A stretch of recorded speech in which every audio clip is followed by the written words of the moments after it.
Hello everyone, welcome back to PM Academy. Today's topic is Lifelines of National Economy relating to land transport of railways. How the railways have played a very vital role in India so far the land transportation is concerned.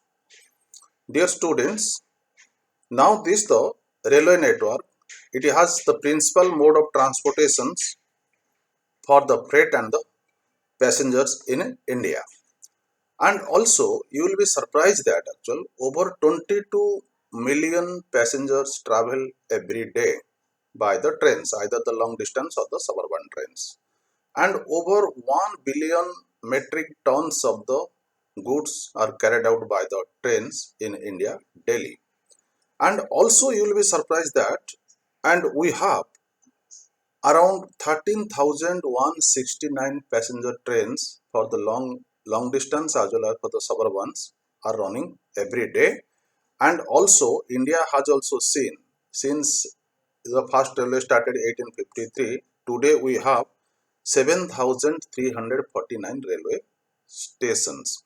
Now why I gave you all these the briefings about the number of the passengers, carrying of the goods, number of the railway stations, and also number of the passenger trains. The reason is that actual, though the first railway started in India 1853, now in 2022 you imagine that how we have also progressed so far the railway is concerned, and how we are depending, we people as a passengers depending, and also goods and the services how they are the depending on the railways. That's why actually the railway has become the major transportations for the freight and the passengers in India. And these the railway systems also plays very multifarious activities, you can say, in the field of business. While talking about the business, it is very simple thing that while the railways are the carrying the goods and the other things, and they are also charging something. While the passengers are traveling from the one area to the other area, they are also giving their the ticket charges. So that is the income of the railways, or you can say that is the business of the railways. Secondly, we can say besides the business, people also travel for the sightseeing. Means actuals various natural sites are there, or you can say the hill stations, or the sea views, or the greeneries of agricultural fields, or you can say the hills and the mountains, or the take the look of the cities. So people also go by the trains for the sightseeing of all these things, and for the pleasure sake or for the pleasure purpose. Besides also people go for the pilgrimage. Means actual people visit the different holy places for the, that means, holiest purpose, or you can say for the religious purpose, either with the family or in a group. In this case actual railways earn lot of money through freight, through business activities, for sightseeing, or you can say like the pilgrimage. So daily the railways through the passengers, through the freight also earns lot of money. They do the business. Otherwise the railway cannot survive. And that's why actual railway has become the profit making, and it is one of the largest public sector undertaking of the government of India. Besides actual, railway also act as a great integrating factor or great integrating force for more than 150 years. Because why it is an integrating force for 150 years? Because it has played very the vital role for agriculture, for industrial development, and also for the economic life of the country. Means industry, business activities of the country, as well as for the agriculture, because we are carrying the agricultural products from the one place to the other place through the railways. So all the three factors completely depend upon the railways. And while talking about the railways and the multifarious activities, if I give you the history of the railways, you will be surprised.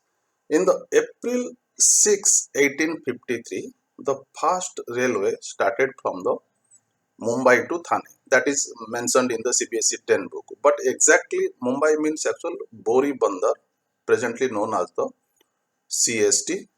The railway started from there and reached in the Thane station.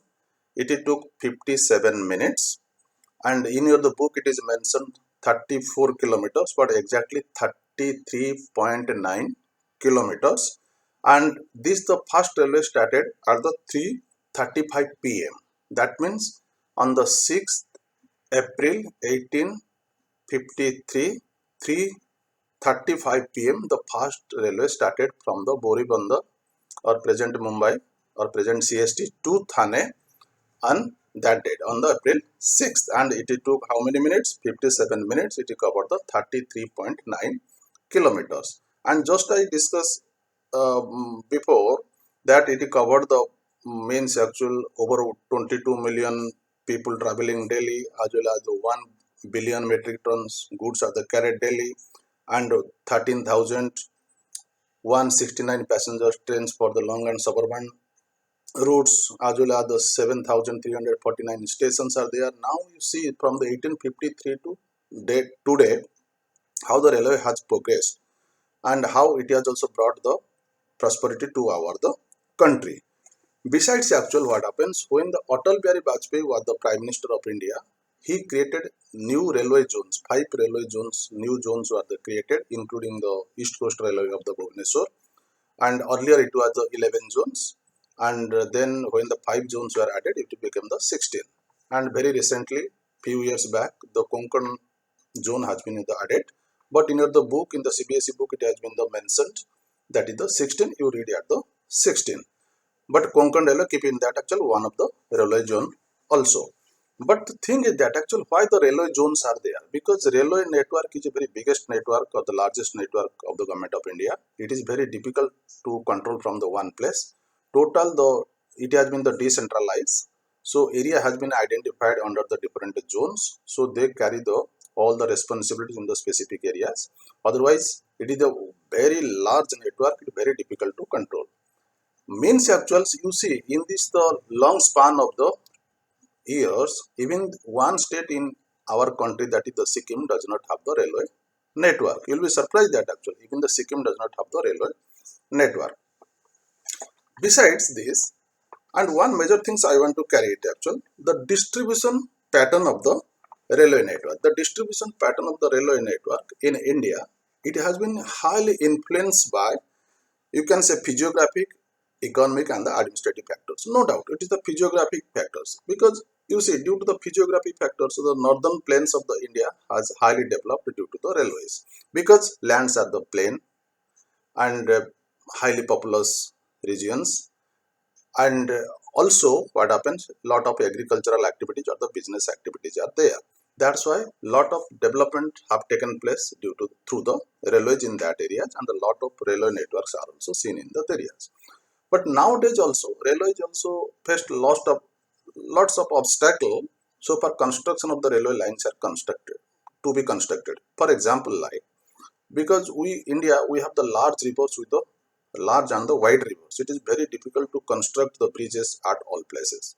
Second thing is that Himalayan mountains, so it is very difficult to construct the railway lines on the Himalayan mountain. First it is the top areas, secondly sparse populations, no business activities. Then besides all these things in the peninsular regions also very difficult to construct the railway lines in the all the areas, because the thing is that actual it is you can say undulating uh, systems and means wave like systems, so it is very difficult to construct the railway lines at the all the places.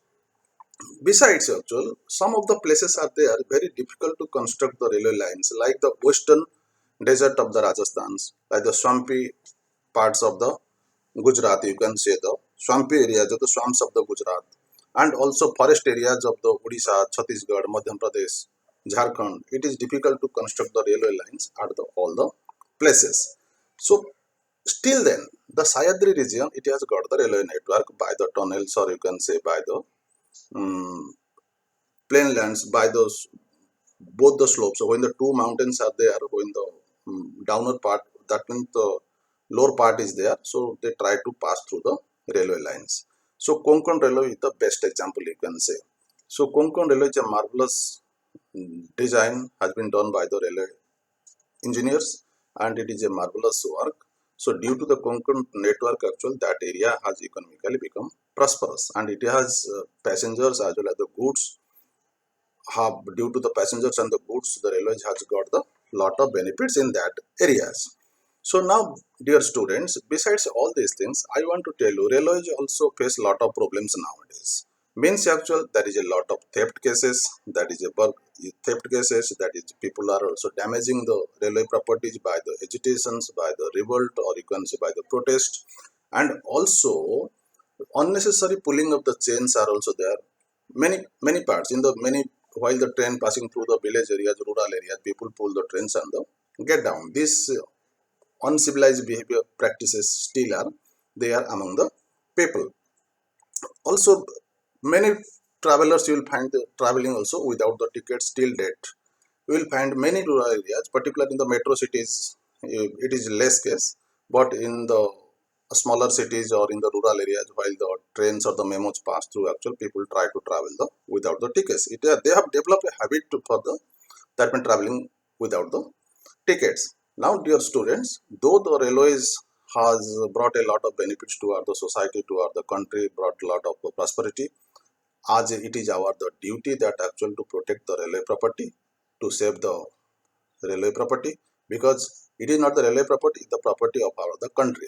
As a student, so it should be our the duty to protect the railways, to protect the railway properties, because it is, if you protect the railway properties, then we have to see that actual it can bring the prosperity, lot of prosperity to our the country. So progress of the railway can never be the stopped, because we have to cooperate the railways for the progress of the railways, because progress of the railways will bring the progress of the nation. This is for today, dear students. Thank you very much.